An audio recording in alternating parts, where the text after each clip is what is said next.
नमस्कार दोस्तों, मैं सौरभ स्वागत करता हूं बुलेट रिनोवेशन के फाइनल पार्ट 4 में। तो गाड़ी हमारी पूरी कंप्लीट हो चुकी है और fit to run and ready to go है। इसमें जितनी भी जो तमाम टेस्टिंग और फाइनल काम था वो मैंने कंप्लीट कर लिया है। और पहले आप इस पूरी फाइनल प्रोसेस का वीडियो देखिए and then we will discuss on the final conclusion that can we do this at home by our own.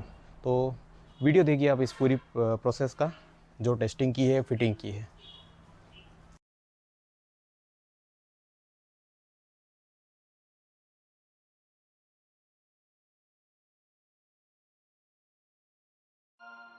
तो दोस्तों अब हम पूरी तरह से गाड़ी को तैयार कर लेते हैं।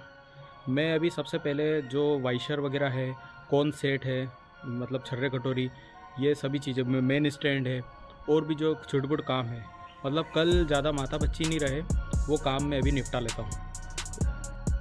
तो ये छर्रे कटोरी, जैसे कि ये टी है और कवलिंग है और चेसिस है, उसमें लगाना है। तो पहले हम वो फिटिंग चालू कर देते हैं। तो ये है दोस्तों कौन सेट।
तो ये स्टैंड और ये सारा सामान दोस्तों लगभग पूरा फिट हो गया है।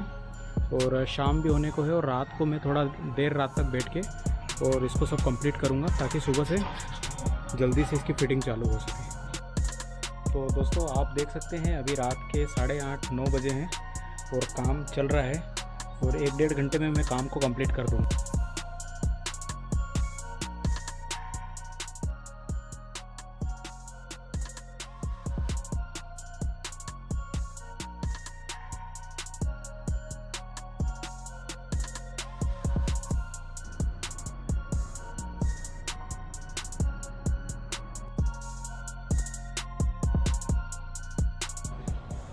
तो मेरे पीछे सामान देख लिया होगा आपने, सामान सारा जमा दिया है। अब बारी आती है फिटिंग की। ये सामान दोस्तों,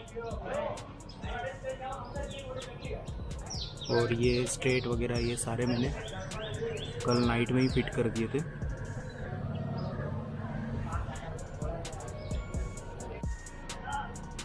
ये वही पत्ती है दोस्तों जिसको हाथ से मैंने पेंट किया था और उसके ऊपर क्लियर उड़ाया था।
ये जो स्विच है यहाँ पे जो लगता है, इसको वहाँ लगाने के लिए मैं वायरिंग को कोई काटा पीटी नहीं करूँगा।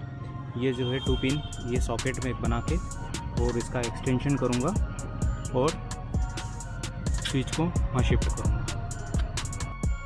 ये 4 वायर काट के मैंने एक साइज में काट लिया है और अब इसमें एक लकर जॉइंट करूँगा।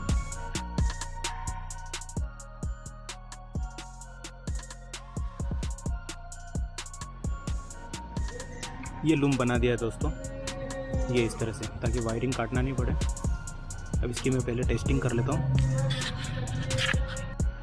तो दोस्तों ये इस तरह से मैंने इसमें सॉकेट लगा दिया है और इसके बाद में ये जो स्विच है, स्विच भी प्रॉपर चालू हो गया है।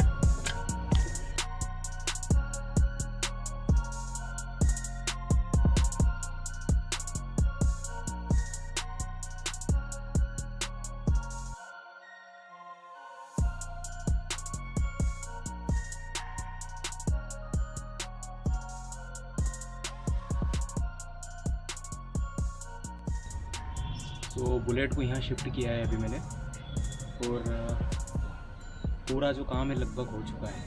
मतलब 70% जो फिटिंग थी वो मैंने कर ली है।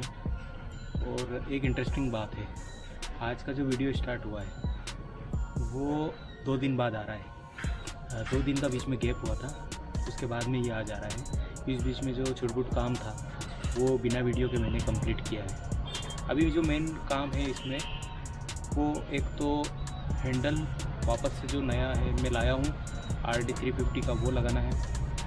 सेकंड चीज़, इसमें जो इलेक्ट्रिकल थोड़ी सी दिक्कत आ गई है। मैं कुछ वायरिंग भूल गया हूँ मॉडिफिकेशन के चक्कर में। मॉडिफिकेशन में वायरिंग के साथ में मैंने कोई छेड़खानी नहीं की है, केवल जो हेडलाइट है और उसमें जो एक डायनुमा और बैटरी का जो सिस्टम आता है वो कंप्लीट करने के चक्कर में थोड़ी सी डिले हो रहा है। तो बस वो निपटा के और बाकी गाड़ी को स्टार्ट करके मैंने सब कुछ देख लिया।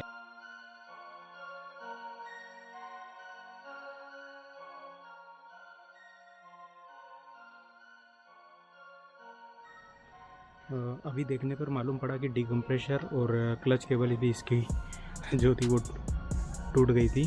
तो ये दोनों केबल मेरे पास में ऑलरेडी रखी हुई है, तो ये मैं अभी चेंज कर लेता हूँ।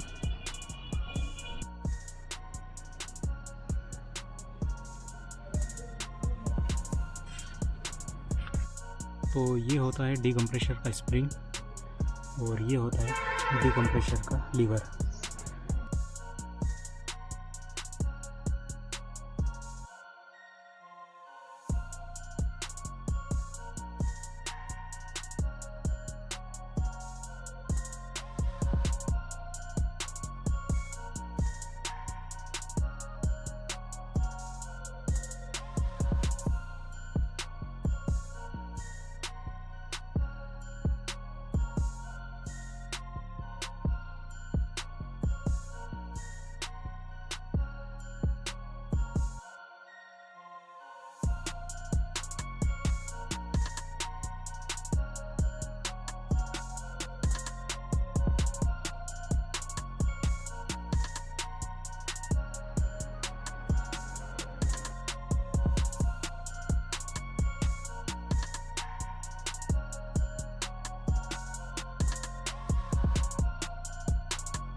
तो दोस्तों अब गाड़ी देखिए, मैं आपको दिखाता हूँ कि इसमें जो 96 में जो जैसा आता था A to Z चीज़ें मैंने एज इट इज़ करने की कोशिश की है।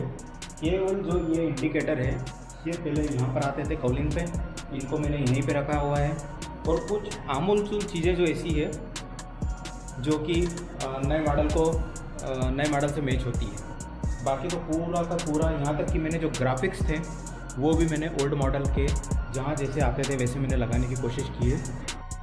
इसको मैं एक बार पहले स्टार्ट करके देख लेता हूँ, क्योंकि अभी मैंने एक बार तो इसको स्टार्ट करी थी, पर एक बार और मैं इसको अभी देख लेता हूँ, क्योंकि लाइट वगैरह का जो सिस्टम है वो मैंने अभी यहाँ पे घर के अंदर इसको जो वायरिंग वगैरह की थी।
एकदम बढ़िया स्टार्ट हो गई है।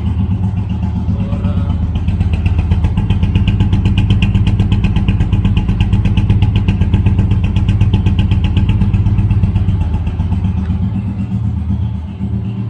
सबसे ज़रूरी जो चीज़ है वो मैं इसकी पहले लाइट चेक कर लेता हूँ कि लाइट की क्या पोजीशन है। ये तो हुआ बैटरी, और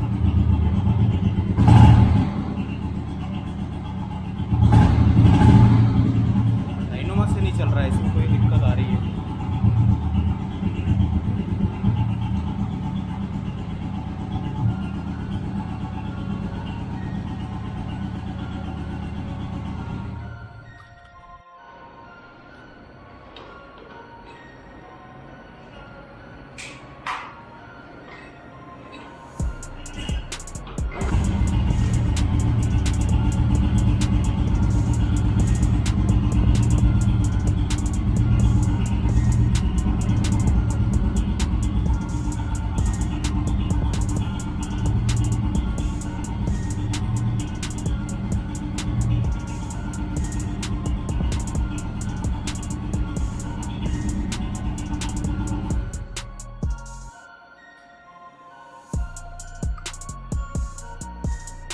दोस्तों डायनोमा वाला जो लाइट है उसकी मिस्टेक समझ में आ गई है।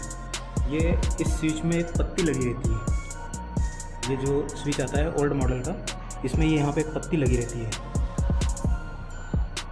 ये वाली। तो यहाँ पे जब मैंने टेपिंग करी थी तो इस पर थोड़ी सी ये टेप लग गई है। ये टेप को मैं हटा देता हूँ और इसमें कट करके आवाज़ आती है। ये क्या कई बार जैसे कि ओवर टाइट वगैरह होता है तो थोड़ा एक्स्ट्रा खुल जाता है, जबकि ये खुलना नहीं चाहिए। जब इसको हम हाई पे ले जाते हैं तो ये वाला जो इसकी पत्ती का जो पॉइंट है ये इस सॉकेट के साथ में टच होना चाहिए। तो ये मैं करके और फिर चेक करता हूँ कि डायनोमा पे लाइट चल रहा है या नहीं।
ये नंबर प्लेट दोनों बन गई है।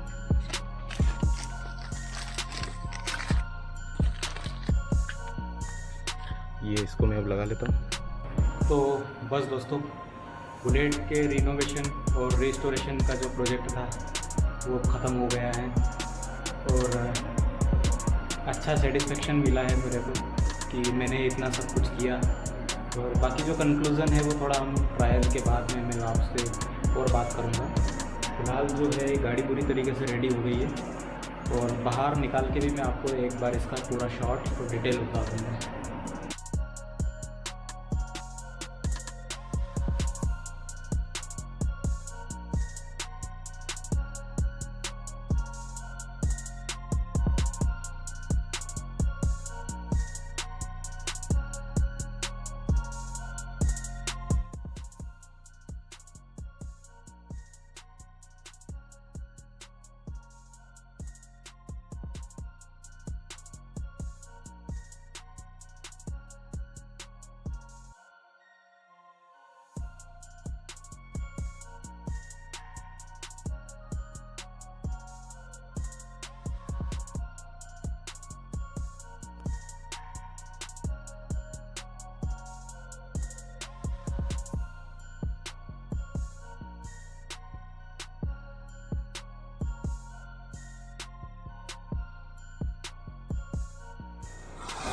तो फाइनली अब रोड टेस्टिंग में चालू कर रहा हूँ।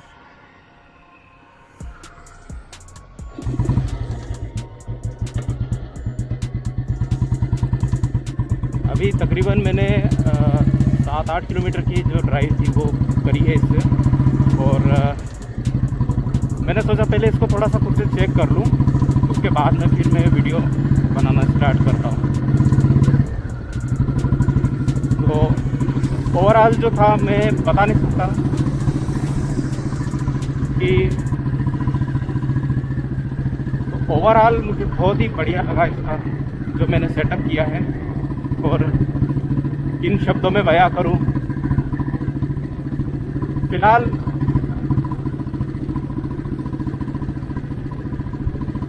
तो ये दोस्तों फिलहाल मैं अभी जो इसकी टेस्टिंग कर रहा हूँ, इसमें मैंने अभी जैसे 5-7 किलोमीटर का जो एक दूरी तय की है।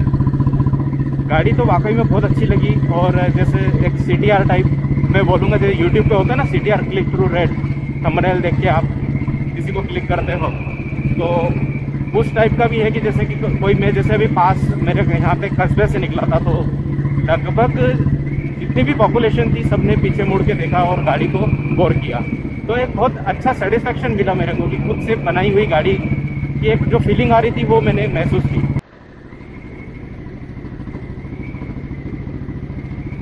हल्की फुल्की इसमें मैंने अभी ऑफ रोडिंग भी करी थी, तो ऑफ रोडिंग करने में भी कोई दिक्कत नहीं आई।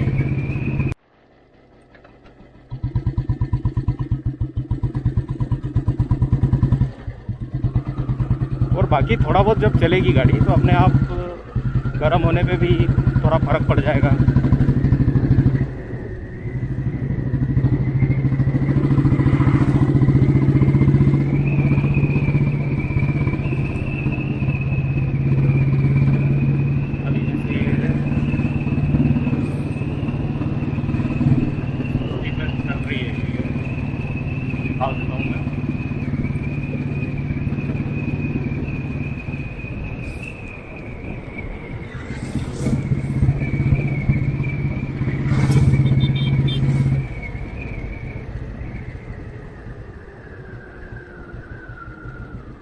पेपर पे आप नोटिस करना।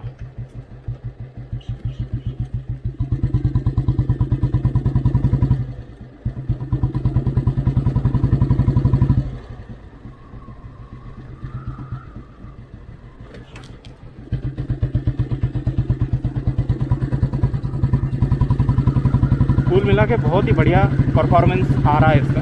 ये 2-3 चीज़ों को अगर छोड़ दे तो ये भी मैं कर दूंगा फिर जैसे जैसे चलती रहेगी।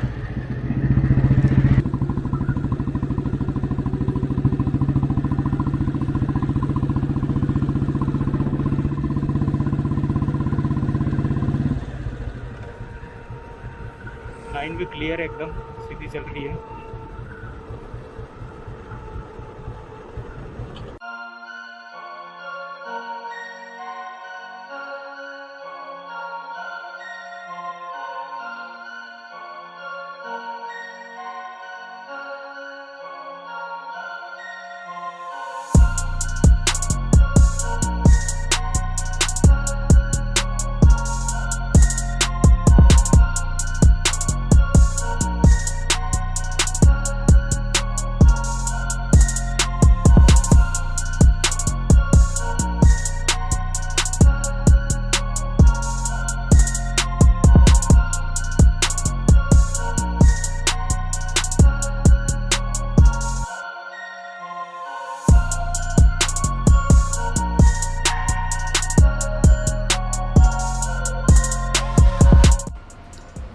शुरू से स्टार्ट करता हूँ मैं आपको बताना कि ये जो मडगार्ड है ये मैंने कलर किया है, पूरा रीपेंट किया है और नंबर प्लेट नई बनवाई है।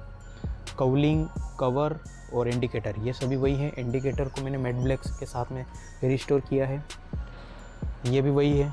लेग गार्ड, टंकी को मैंने रबिंग करके थोड़ी सी पॉलिश की है। हेड की बात करूँ, ऊपर जो कवलिंग है, जो हेडलाइट स्विच है, ये मैंने ओल्ड मॉडल का वापस सिस्टम लगाया है इसमें। हालांकि इसमें यह किया है कि जो हाई लो है तो लो पे इसमें बैटरी का कनेक्शन किया हुआ है और हाई पे डायनोमा का कनेक्शन किया हुआ है। ये एक मैंने अलग किया है। मोबाइल चार्जर लगा रखा है बाकायदा।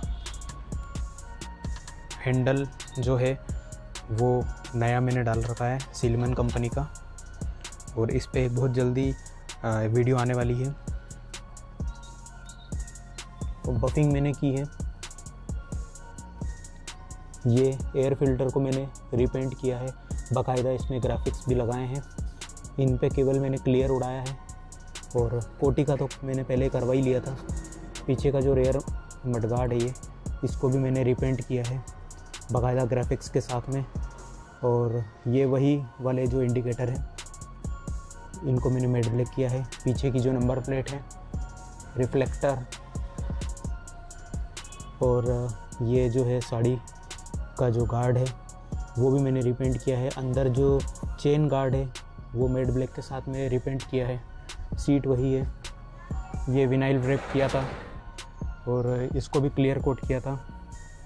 बाकी इंजन में ये नीचे जो है ये स्टील मैट ब्लैक है, ऊपर वो एरोसोल वाला वो चालू काम किया हुआ है। और ये केबल वगैरह ये सब बदली है। और जो कांच है ORVM ये भी वही वाले हैं ओल्ड मॉडल के। तो ये जो जितना भी काम था कस्टमाइजेशन को लेके ये मैंने किया है। और ये प्लेट भी बफिंग की है। ये अभी हो नहीं पाया क्योंकि वो जो पत्ता था वो ख़त्म हो गया था। जो इंजन ऑन ऑफ का जो एक स्टिकर आता था उसको भी मैंने वैसा वैसा चिपकाया है। दोस्तों, ओल्ड बुलेट को लेकर एक बहुत मेरे पास में क्वेरीज आती है इसके लॉक को लेकर। तो देखो, मैंने एक नई चीज़ इसमें तैयार करी है अभी। इसमें मैंने डबल लॉक सिस्टम बनाया है, वो भी मैं आपको बता दूं।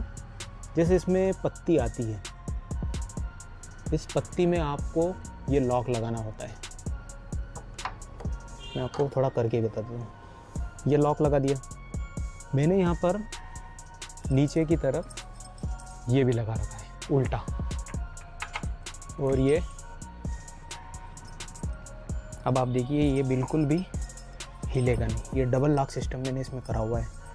ये हैंडल टी में इसको वेल्ड किया हुआ है और ये यहाँ पे ये भी है, और इसको इसी पोजीशन पे मैंने वेल्ड करवाया है कि जहाँ पे ये दोनों एक साथ में लग जाए।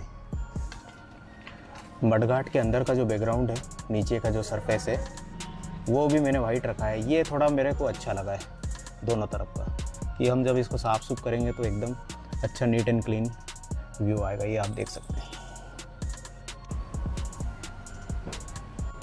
ये थी पूरी फाइनल प्रोसेस का वीडियो। अब हम बात करते हैं मेन पॉइंट की, कंक्लूज़न की।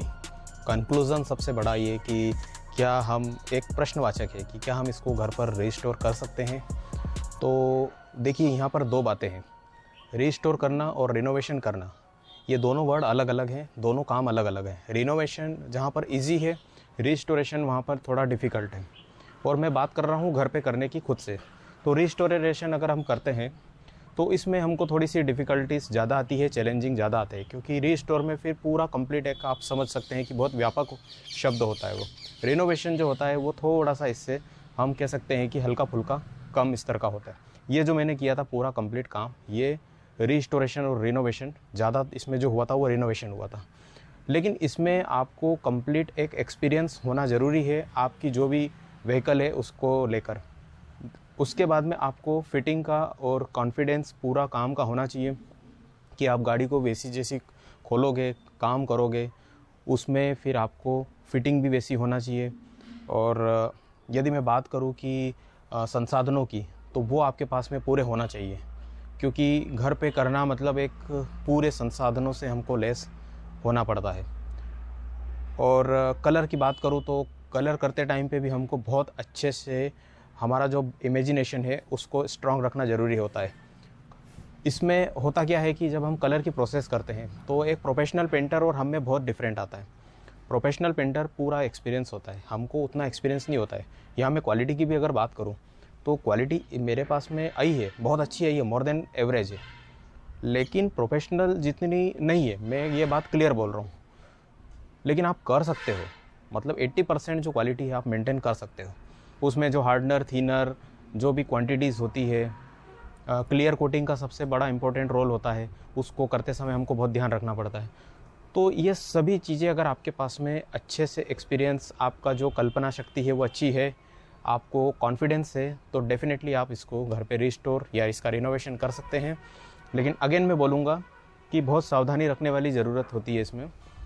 इंजन डाउन करते समय भी जैसे मैंने थोड़ा स्लिप कर दिया था इसको। पहले एक बार जब इंजन इसको डाउन किया था तो वो उसकी प्रोसेस अलग करी थी, मैंने गाड़ी सीधी उतार दी थी। इस बार थोड़ा सा स्लिप हो गया था। तो बहुत सारी चीज़ें होती है, आपको उसमें ध्यान रखना ज़रूरी है। सबसे बड़ी बात यह कि आपको एक्सपीरियंस, नॉलेज और कॉन्फिडेंस का होना बहुत ज़रूरी है।